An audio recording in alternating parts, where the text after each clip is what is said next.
Live from New Delhi, you're watching DD India Newshour, India's voice to the world. I'm Amritpal Singh. Coming up in the next 1 hour, 12 killed in a deadly terror attack in Australia's Bondi beach. Prime Minister Anthony Albanese terms it as shocking and distressing. Prime Minister Modi strongly condemns the incident, says India supports our fight against all forms of terrorism. India emerges as the world's third most competitive AI power, according to a Stanford University's Global AI Vibrancy Tool.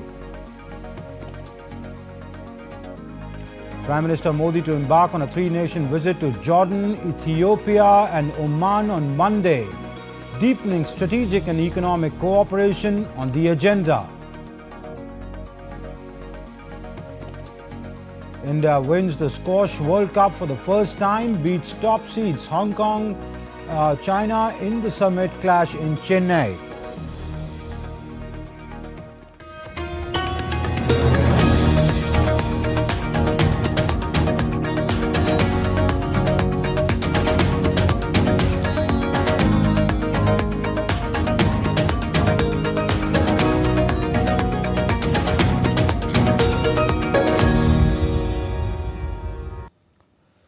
Australia's Bondi beach in Sydney witnessed a ghastly terror attack on Sunday, killing at least 12 people while injuring about 30 others. One gunman was also neutralized. Leaders from across the world condemned the attack. Prime Minister Modi, in his message, emphasized that India stands in solidarity with the people of Australia in this hour of grief. DD India's Adamya Mishra brings us more. Australia's Bondi beach in Sydney witnessed a ghastly terror attack on Sunday, leaving at least 11 people dead, while almost 30 were injured as two gunmen fired on people on the first day of Jewish festival of Hanukkah. Emergency responders rushed at least 29 people to local hospitals from the beach. As per the police, one of the shooters was killed while other is in a critical condition. 29 people have been transported to various hospitals around the Sydney area, including 2 police officers. The condition of those officers and the other transported are serious, but there is a range of conditions. Australian PM Anthony Albanese called out the Sydney shooting, labelling it as a targeted attack on Jews. This is a targeted attack on Jewish Australians on the first day of Hanukkah, which should be a day of joy, a celebration of faith. An act of evil anti-Semitism, terrorism that has struck the heart of our nation. India's Prime Minister Narendra Modi also extended condolences to the families who lost their loved ones in the attack and emphasized that India stands in solidarity with the people of Australia in this hour of grief. Speaking about the attack, Israeli PM Benjamin Netanyahu said that anti-Semitism is evident on the streets of Australia. I told them that their policies are fueling the anti-Semitic fire and that they are encouraging the Jew-hating that is rampant on the streets of Australia. Meanwhile, UK PM Keir Starmer and EU Chief Ursula von der Leyen also extended condolences for the lives lost in the attack. Eyewitnesses to the attack talked about what they encountered and how they felt about it, sharing their disturbing experience. I've seen a brain on the ground, like a brain, you take a brain, you push it on the ground, it was like that, and it was like a grandma, she was bleeding a lot. I was just around the corner, I saw people running past. More people ran past and said there's a shooter, there's a mass shooting and they're killing people, and I heard the gunshots. The horrifying terror attack has drawn global attention, with investigations underway as world leaders express their concerns. Adamya Mishra's report for DD India. Police in the United States have detained a person of interest in connection with the Brown University shooting that left 2 students dead and another 9 people wounded at the US Ivy League school. Providence's Chief Public Information Officer for Public Safety, Christy Dorsres, told Reuters that a person of interest was in police custody after the shooting. A mass shooting took place at the Brown University, the prestigious Ivy League school in Rhode Island in the United States, where 2 people were killed and 9 others were critically wounded. Brown is on the College Hill in Providence, Rhode Island state capital. The university has hundreds of buildings, including lecture halls, laboratories and dormitories. The Federal Bureau of Investigation and other U.S. federal officials were on the scene. While U.S. President Donald Trump has been briefed on the situation at the Brown University, he called for prayers for the victims and said that termed the incident as terrible. I've been fully briefed on the Brown University situation, what a terrible thing it is. And all we can do right now is pray for the victims and for those that were very badly hurt, it looks like. And we'll inform you later as to what's happening, but it's a shame. It's a shame. Just pray. The conflict between Thailand and Cambodia has entered its second week as the fight between Southeast Asian neighbors is escalating. Cross-border shelling, curfews and border closures underscore the collapse of the ceasefire efforts despite international mediation as Thai leaders vow to keep fighting. Rupak Kumar Jha has this report.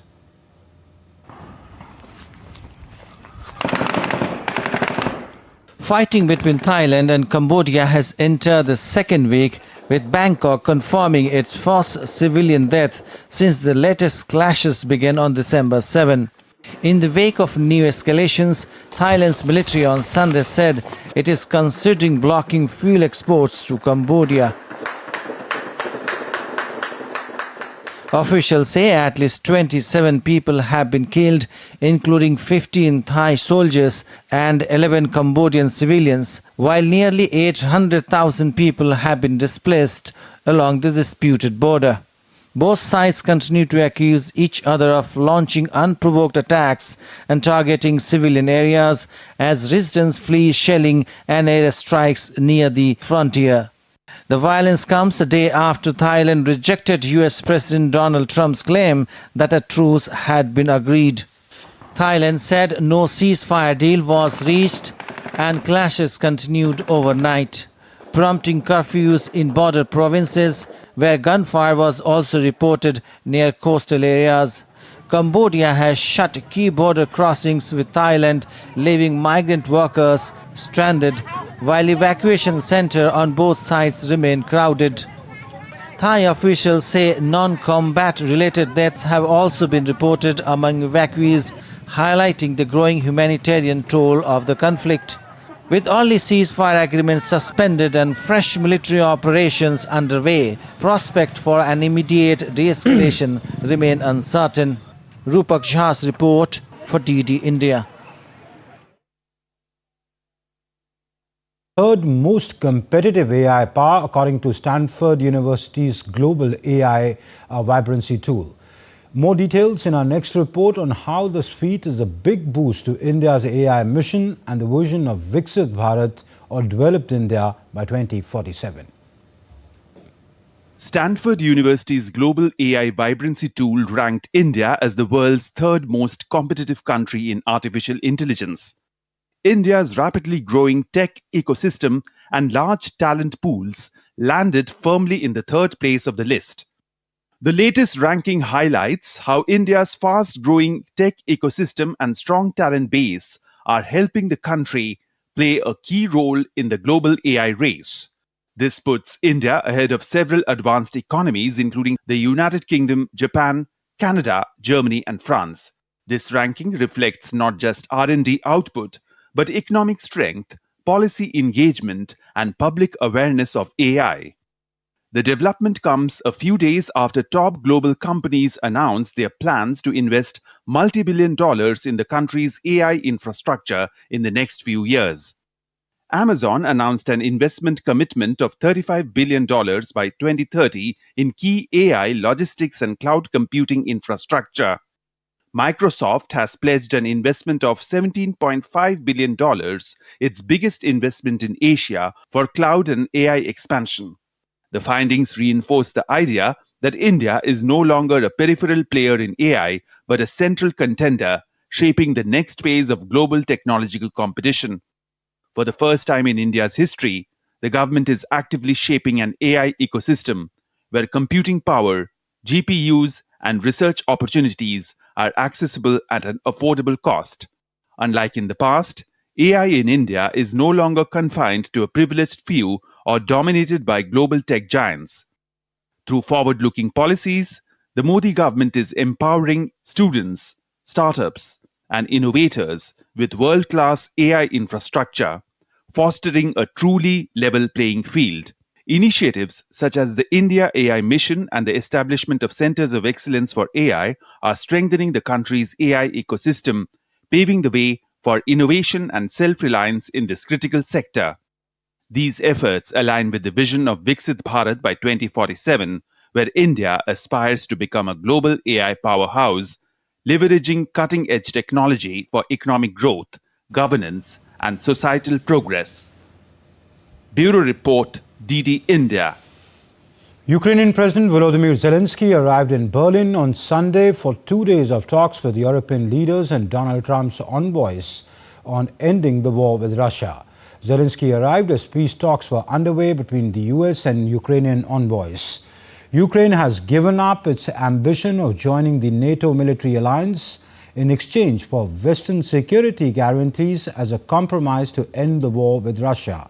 The move marks a major shift for Ukraine, which has fought to join the NATO as a safeguard against Russian attacks and has such an aspiration included in its constitution.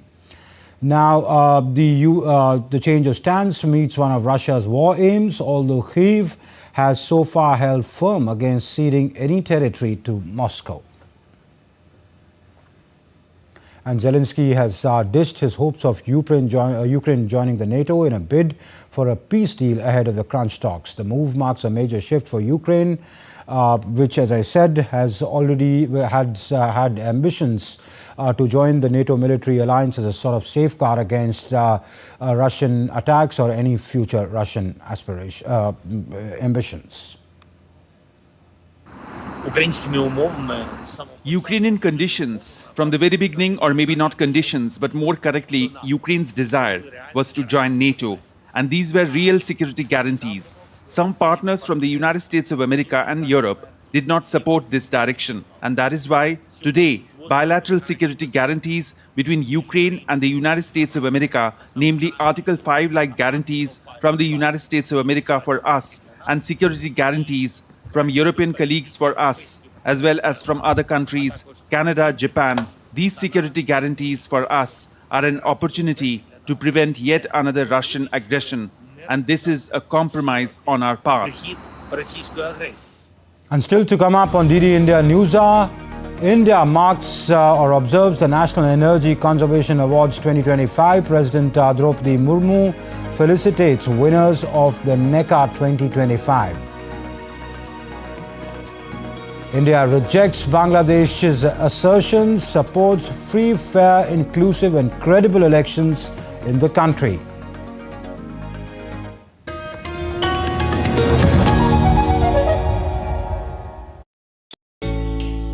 Jharkhand will mesmerize you with majestic nature, rich heritage and colorful culture. Hello. Johar. And it fits perfectly. Thank you. Full workout ho gaya. Ready?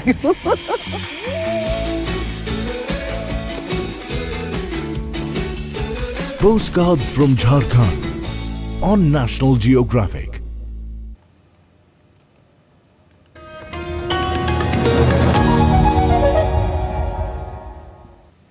You're watching DD India Newshour. I'm Amritpal Singh.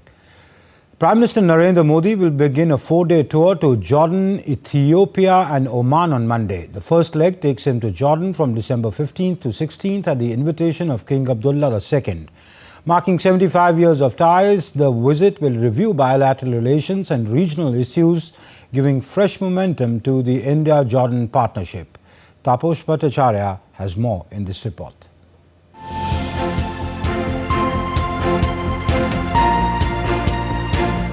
In West Asia's complex geopolitical landscape, Jordan has emerged as a stable and trusted partner for India, anchored in shared commitments to peace and regional stability.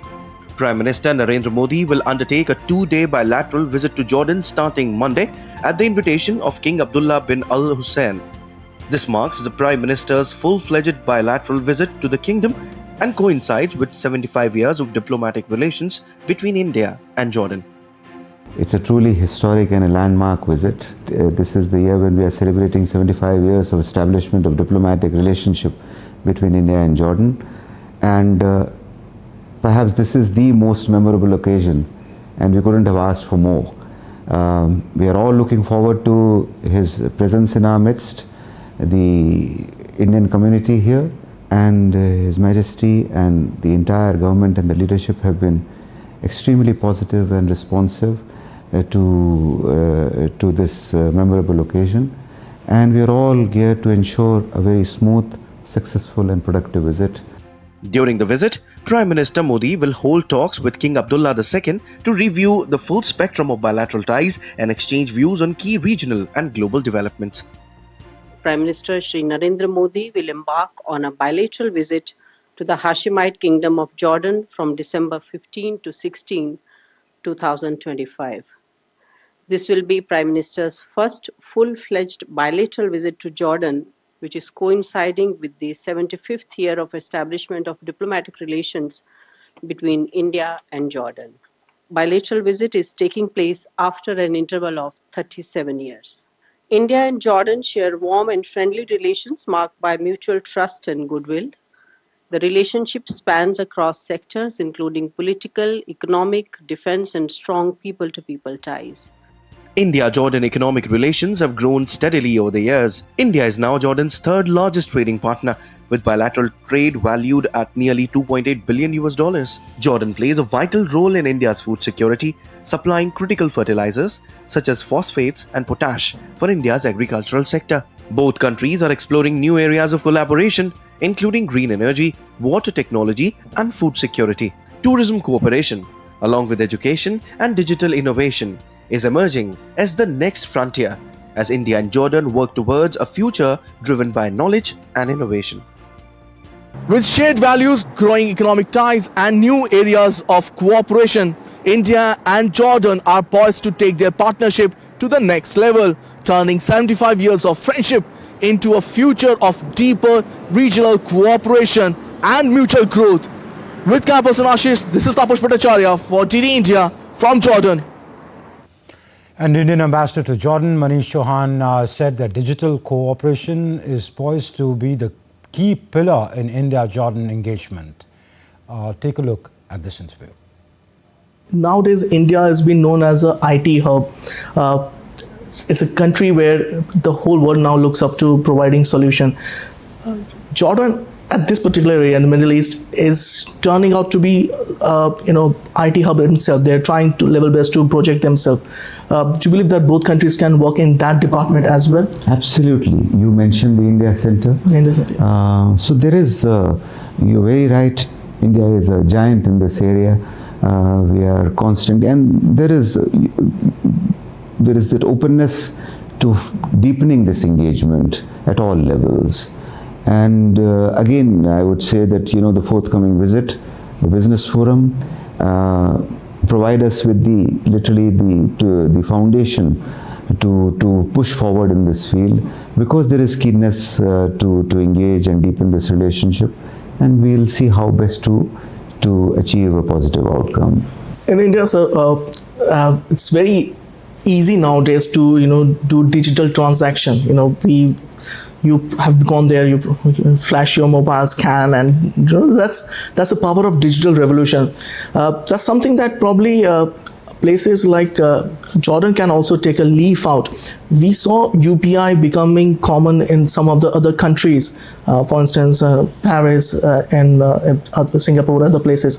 Do you believe that something like that, the digital transformation that we see to digital republic infrastructure that India is right now championing and has become a major behemoth in that, we believe that Jordan can take a leaf? Absolutely. And India has also been open to engaging with countries and sharing it. This is something that again Honorable Prime Minister talks about, that India has an open system, and we would like to share that with the countries of the world. We are absolutely open to sharing it with the friends in Jordan, and like I said, you're talking about so many areas where there is so many possibilities. And through Jordan, I have met companies from India that have come here and use Jordan also to explore the rest of the region. Actually, this is a very interesting place where you can actually have a Middle East connection through Jordan throughout the place. Absolutely, and you've already experienced the warmth and the hospitality here. And so again, there are so many threats that are common, and the possibilities are there, because not just there is a positive environment to strengthen the relationship also amongst the private sector, the companies in all these fields. So there is a positive environment, and we are trying to make sure that that environment only gets stronger and bigger. Tourism is fast emerging as a powerful bridge between India and Jordan, from Petra and the Dead Sea to Varanasi and Kerala. Growing people-to-people travel, film tourism and easier connectivity are bringing the two cultures closer than ever before.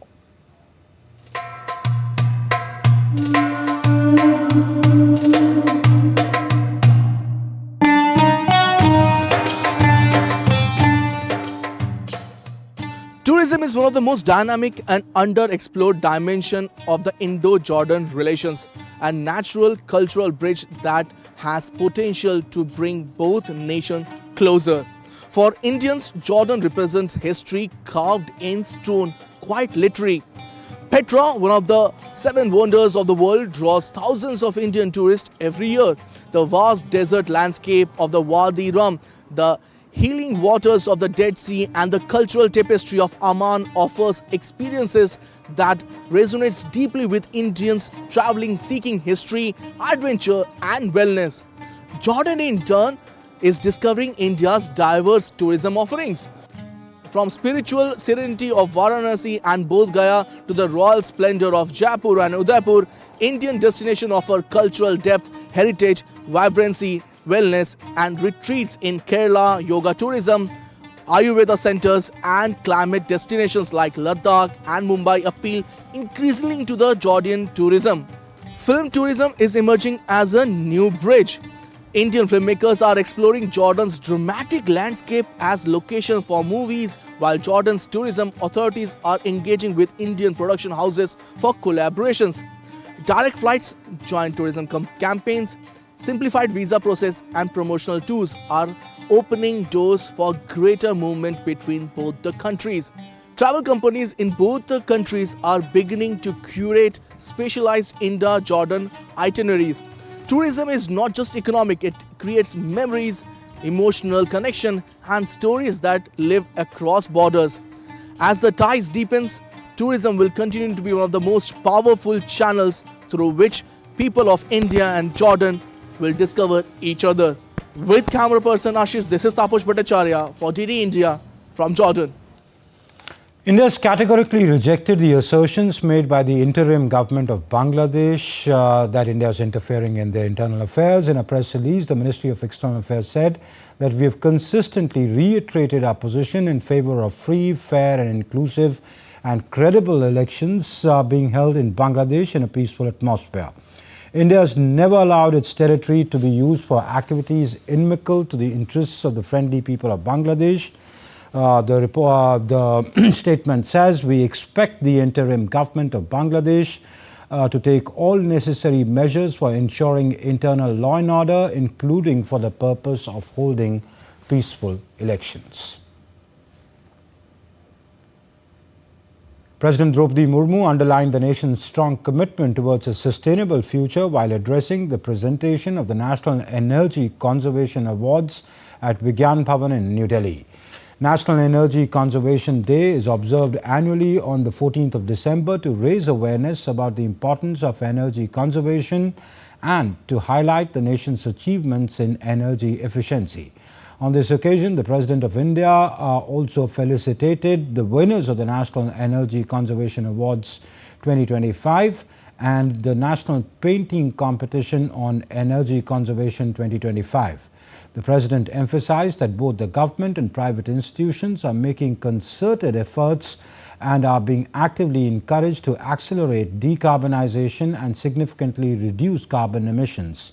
She expressed confidence that these initiatives will play a crucial role in strengthening India's energy security while safeguarding the environment.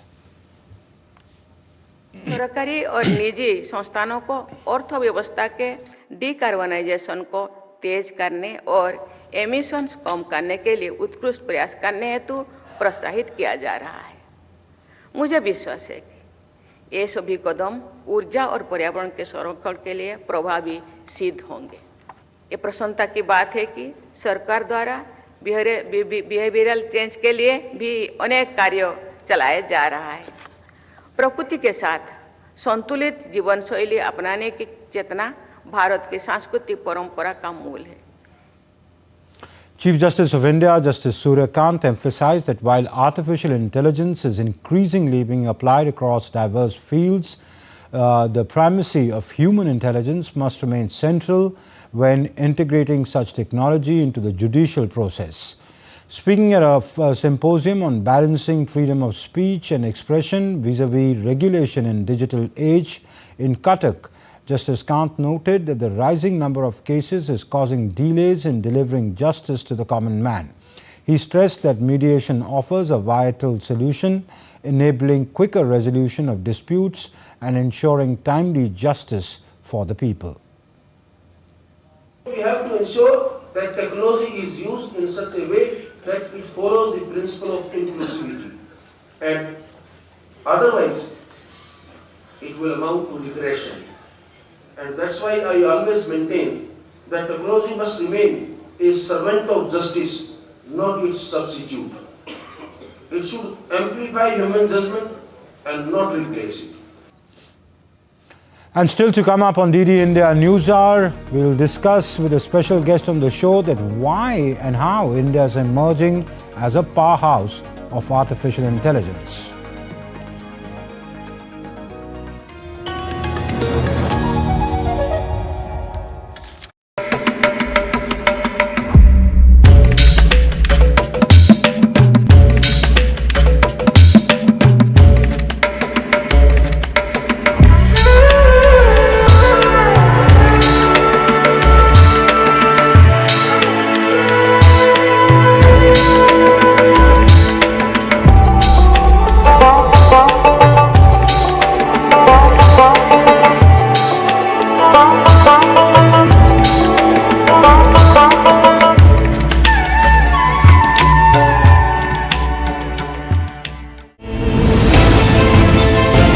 Geopolitics and trade deals, economic challenges amid development, hard work and the path to prosperity.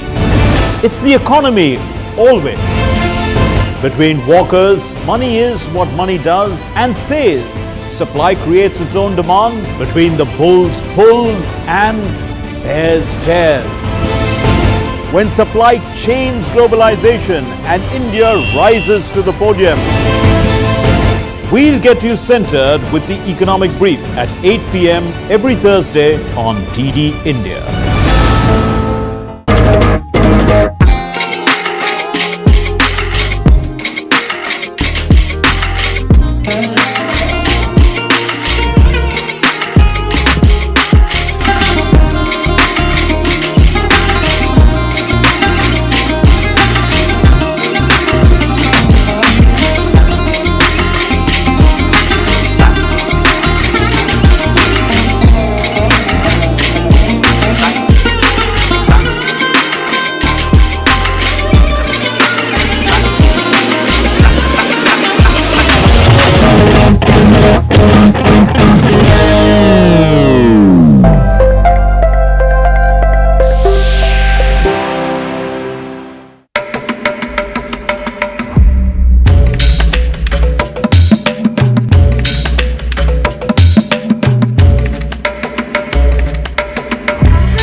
Welcome back. You're watching DD India Newshour. I'm Amrit Pal Singh. Let's take a look at the headlines we are tracking at this hour before going any further in the broadcast. 12 killed in a deadly terror attack in Australia's Bondi beach. Prime Minister Albanese terms it as shocking and distressing. Prime Minister Modi strongly condemns the incident, says India supports the fight against all forms of terrorism. India emerges as the world's third most competitive AI power, according to the Stanford University's Global AI Vibrancy Tool. Prime Minister Modi to embark on a three-nation visit to Jordan, Ethiopia and Oman on Monday, deepening strategic and economic cooperation on the agenda.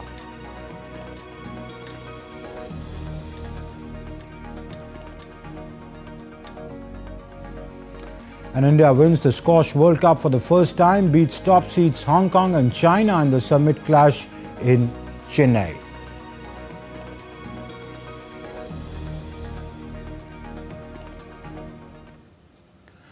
Kashi Tamil Sangam 4 is fostering cultural and linguistic bonding through its theme Tamil Karakalai in Varanasi. It's rekindling memories for many at the St. John's School in Kashi, where students have begun learning Tamil.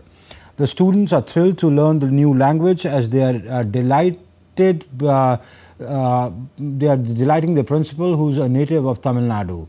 He got to hear greetings in his mother tongue after 4 decades. Teachers from Tamil Nadu are training students in basic Tamil, and children are enthusiastically picking up words and sentences. The initiative reflects the spirit of Ek Bharat, Shresth Bharat, strengthening unity through language and culture.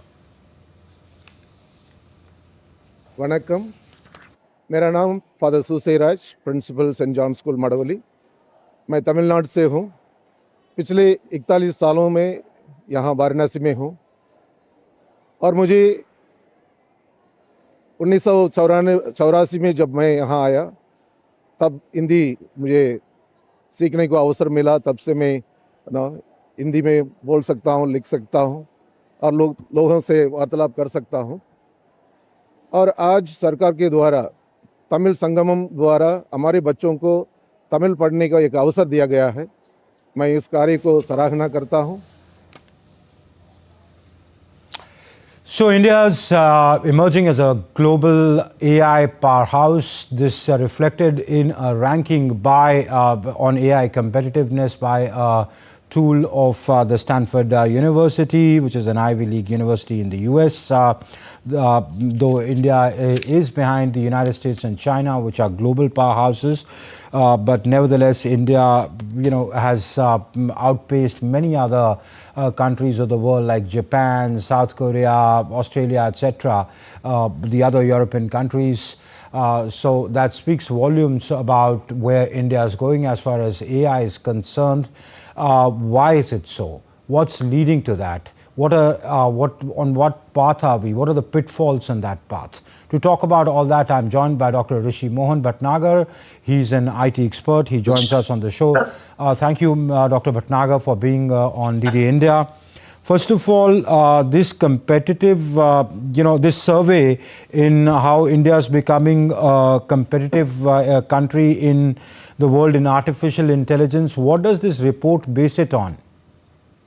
The report is basically based on the availability of resources, skilled resources, the policies, the infrastructure availability, the startup ecosystem, and in all of these, the government has been working fundamentally on the right steps, and we have been able to create such a large pool of AI resources. While as per the demand and supply, we are still less than the demand. But government has taken a lot of new initiatives like Yuva AI for training people. So many initiatives in terms of attracting the global companies to come to India and creating such a large investment pool in India. That's also one of the important factors of how much investment from the government and the private sector is happening in this field. So if you ask how this has happened, because the government of India, especially the Honorable Prime Minister himself, has been taking such a large initiative and ensuring that he has been able to. What initiative has the government taken? See, the India AI as a complete mission, they have agreed to provide somewhere around 10,000 GPUs in the 1 year. A huge amount of investment, approximately $2.5 billion in 1 year to invest on creating that infrastructure. While the target was 10,000, the government of India delivered in 38,000 GPUs. How to involve the startups, how to get our own Indian LLMs. Okay. There have been a number of things which government of India has been able to do. And, the personal involvement by the Honorable Prime Minister has to be very much appreciated. Okay. Whether, this year in the February, we will be hosting the World Global AI Summit, where the whole world is coming and will be participating. We'll be able to demonstrate how India is showing things. The target of around 1 million people to be trained on AI in next 1 month is a kind of mission-based AI things which the country has been taking. And the government has been implementing on that. Okay, government policy, Dr. Bhatnagar, is one thing. You create an ecosystem, you create the infrastructure, but industry collaboration, has that played a role? Definitely, while there are two things. One is the domestic industry. While we have been catering like Tech Mahindras of the world or the TCS and Wipros, we are working as a service providers to the world. And when the different enterprises are asking for AI resources, we are able to provide and we are able to work on that. That's one part. But the second part is how are we able to attract international organizations like Microsoft investing $7.5 billion. Google announced. Then later on, we have heard of Amazon announcing $35 billion by 2030. Yeah. So, that's the kind of investment that is happening. That means the policies of the government, the leadership in the government, the ease of doing business, everything, the startup ecosystem in India, everything has been doing the right steps and everybody is moving towards the right area. And so is the academia, so is the industry. The only few things which I like to add here is, when we started the IT revolution or the IT transformations in India, Indians worked as a system integrators or the partners as the service providers to the world. Okay. We should not become the service providers in the case of AI, but we should be developing our own AI platforms. Otherwise, we'll become only the service provider. So do we have the AI talent and the research strength for that? Correct. So that's what I was saying, that there is a huge amount of more investments required in the research and the more investment required in creating our own large language models. There are organizations, there are startups in India which have started working. If you remember, the Ministry of Culture under the leadership of Honorable Prime Minister started working towards Gyan Bharata mission, where they were trying to do the manuscripts, this huge 50 million manuscripts in India in 64 different scripts, how they can be AI enabled. And there are organizations like, Inverse AI, which has been able to create the avatars on seeing that, how can we talk to our old Maharishis and talk to them and ask them about the kind of research they had done and the kind of things they have done. That's creating our own culture and our own data sets, and that the LLMs which we are trying to do.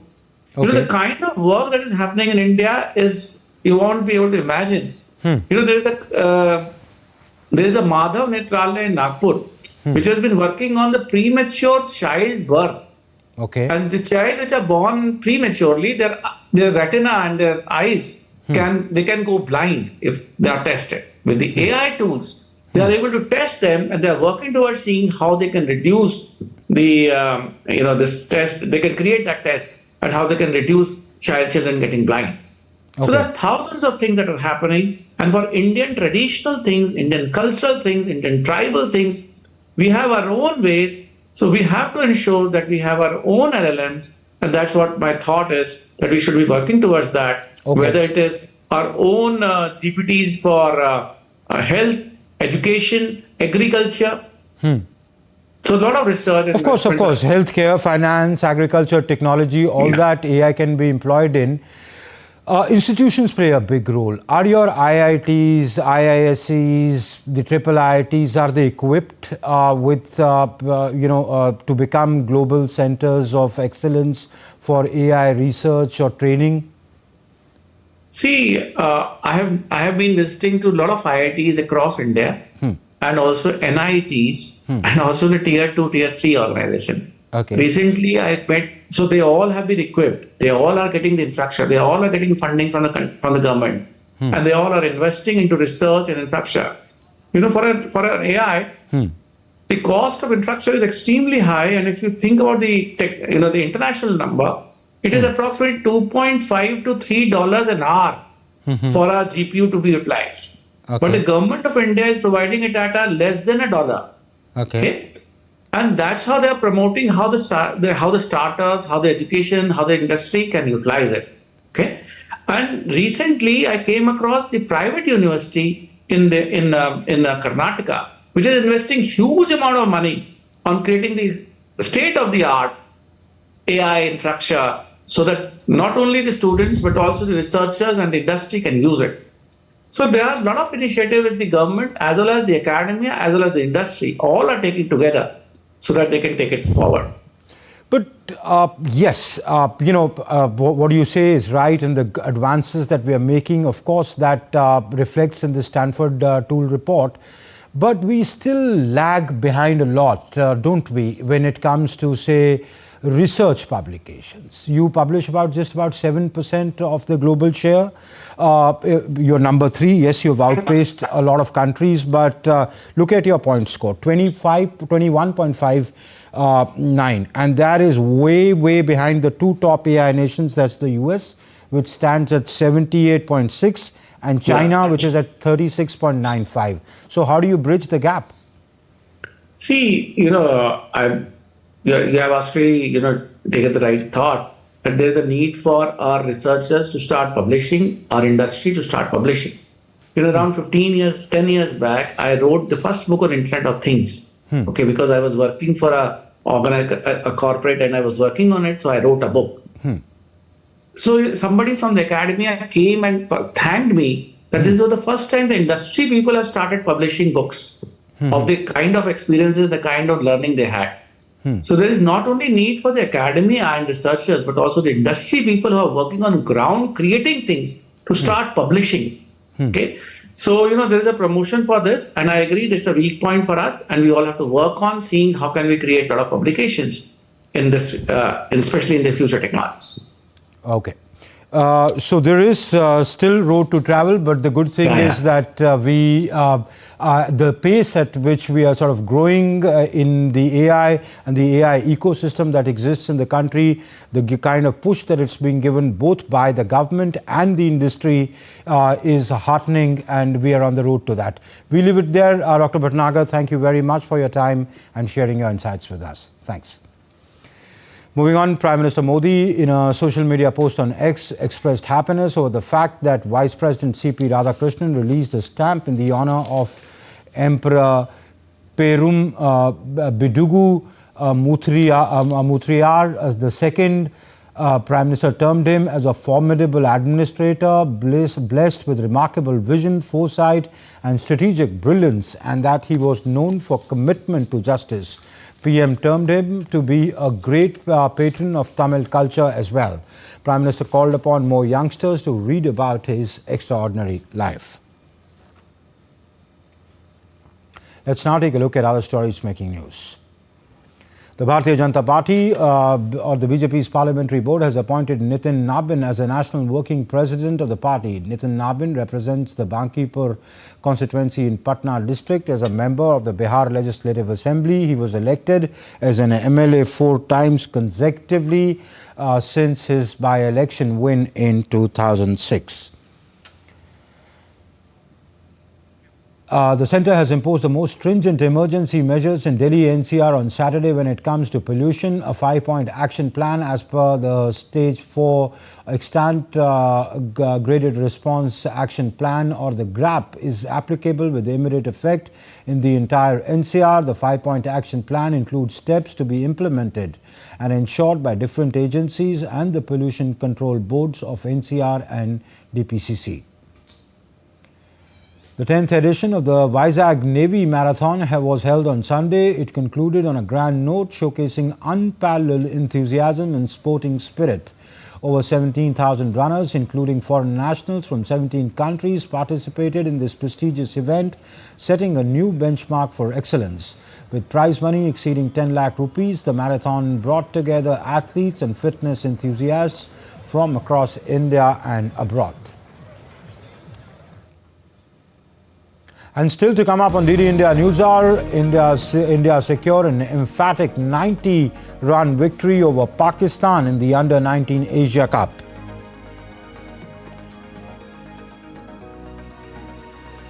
Arun Jaitley Stadium in New Delhi is set to host global football icon Lionel Messi on Monday.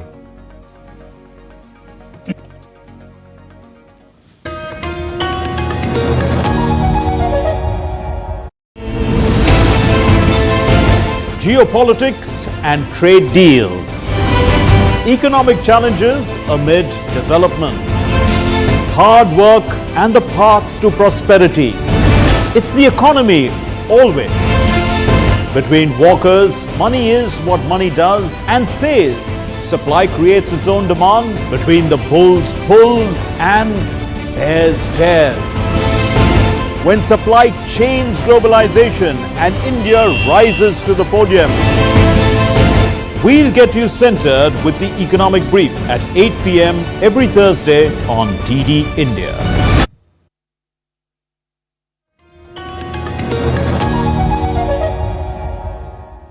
You're watching DD India Newshour. I'm Amritpal Singh. In a significant development from Canada, the country's parliament has taken a crucial step to correct a long-standing cultural misunderstanding. Canada's House of Commons Justice Committee has amended the proposed Combating Hate Bill C9, removing the word swastika and replacing it with the historically accurate term Nazi Hakenkreuz. Committee leaders have welcomed the amendment as a landmark decision protecting religious identity while continuing to combat hate. Our correspondent Tarun Paul Singh reports from Canada. Our concern has been the usage of the word swastika in hate references and its association with Nazi in this bill. Swastika, as you know, is a Sanskrit word and its meaning is prosperity and well-being of all. The word is used extensively in Jain, Hindu and Buddhist religious texts, prayers and rituals. Usage of swastika word in hate references deprives Jain, Hindu and Buddhist Canadians their religious rights to use the word in their prayers. The vote on 9 December 2025 followed months of testimony and petitioning by more than 100 Hindus, Jain and Buddhist organizations. The Justice Committee originally considered a clause banning display of the Nazi Hakenkreuz, also known as Nazi swastika. Community leaders argued that this wording equated their sacred swastika, a symbol of well-being and peace, with Hitler's hate emblem. The community unanimously agreed to remove any reference to the swastika. The Nazi Hakenkreuz, which is the symbol that used by the Nazis without using the word swastika in the English version of the bill. And so my amendment, all it does is remove the word swastika from the English version of the bill. And I hope that this is something that we can all agree on given the community's representations. Thank you, Mr. Chair. Swastika word is very auspicious, is very sacred to Jain, Hindus, Buddhists and several dharmic communities. All these groups with their allied partners advocated with the Justice Committee and several lawmakers to remove swastika word from this bill. Advocacy groups like the Hindu Canada Foundation and the Coalition of Hindus of North America launched campaigns that generated nearly 9,000 emails to MPs and senators. Organizations said that the coordinating community testimonies, policy briefs and grassroots outreach was key to success. Whoever is, made this policy, they did not take care of this into the account. So we had, I would say, whoever we spoke in our capacity on the policy making, different MPs, everybody understood the concern, everybody understood that these two symbols are very, very separate and they should not be put together. That is why when the bill amendment was passed on 9th of December, you see it was passed unanimously. Bill C9, still moving through Parliament, aims to modernize Canada's hate crime framework.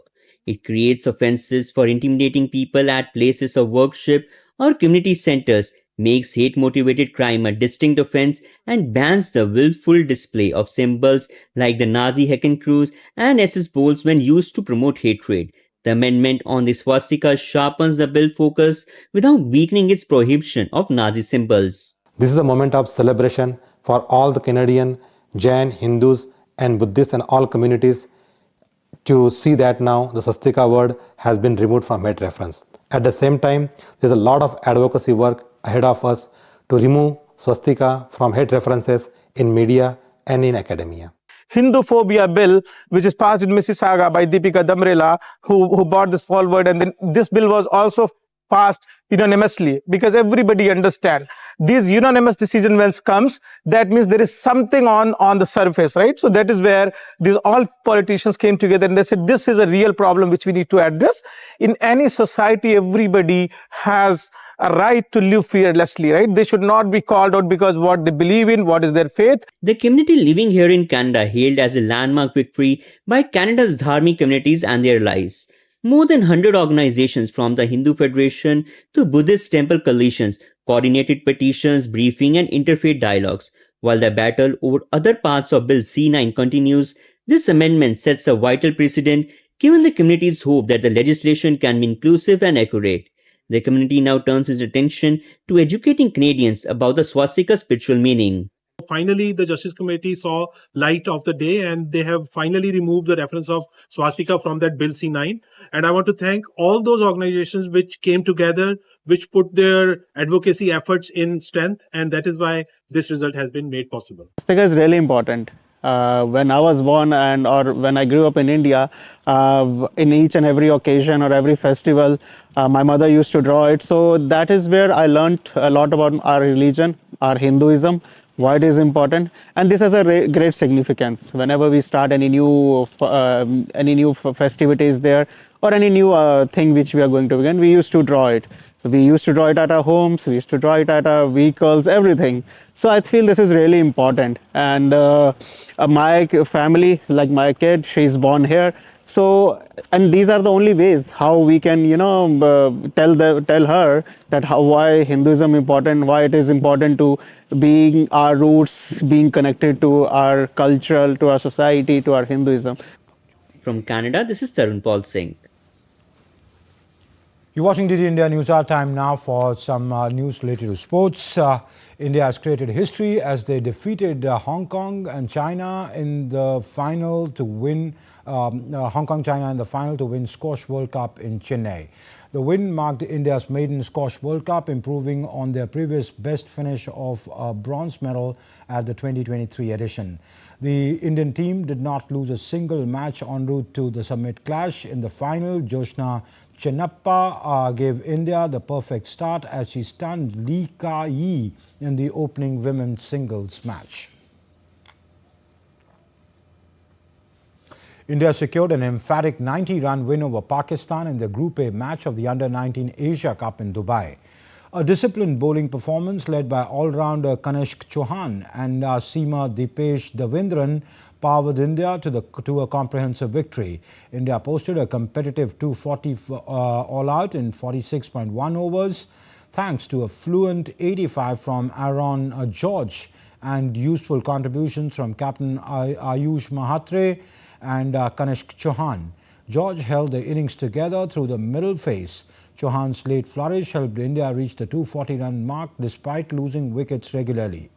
Pakistan were then bundled out for 150 runs in 41.2 overs as they could not recover from the early setbacks.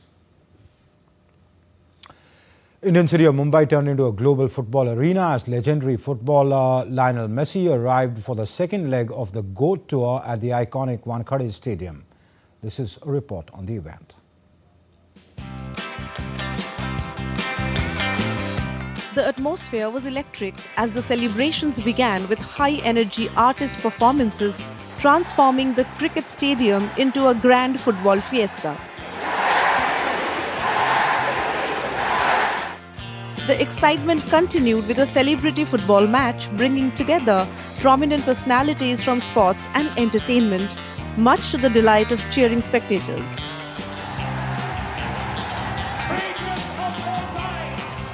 Lionel Messi held a brief interaction with the teams.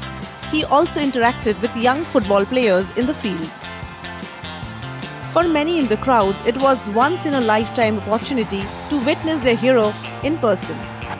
The crowd got a chance to catch Messi's kicked football. It reflected his extraordinary journey and the deep emotional connect he shares with fans. Chief Minister of Maharashtra Devendra Fadnavis, cricket legend Sachin Tendulkar, Indian soccer stars Sunil Chhetri among others were present at the event. Messi and Sachin Tendulkar exchanged Tendulkar's jersey number 10 and Messi's football. The Mumbai leg of the tour was more than just an event. It was a celebration of passion, perseverance and sporting excellence. Indian fans finally got the chance to celebrate their football icon on home soil, making the evening at Wankhede Stadium a truly unforgettable chapter in India's football fandom. Sharma Mishra's report from Mumbai for DD India. The Arun Jaitley Stadium in New Delhi is set to host the global football icon Messi on Monday, marking the final leg of his GOAT India Tour 2025 and bringing the countrywide celebrations to a close. The program at the stadium will see Messi felicitating Minerva Academy's teams who have won 3 major youth titles, highlighting India's emerging football talent. Delhi and District Cricket Association Secretary Ashok Sharma said that Messi's visit would be a major source of inspiration for young footballers, adding that such moments play a crucial role in nurturing future talent in the sport. Massey का आना ही India के अंदर football को promote करने के लिए, जितनी भी बच्चों को वो यहाँ टिप्स देंगे, जो भी उनकी प्लानिंग है आने वाले टाइम में, बच्चों को सिखाएंगे, बच्चों के साथ बात करेंगे, तो वो मोटिवेशन बहुत बड़ा है।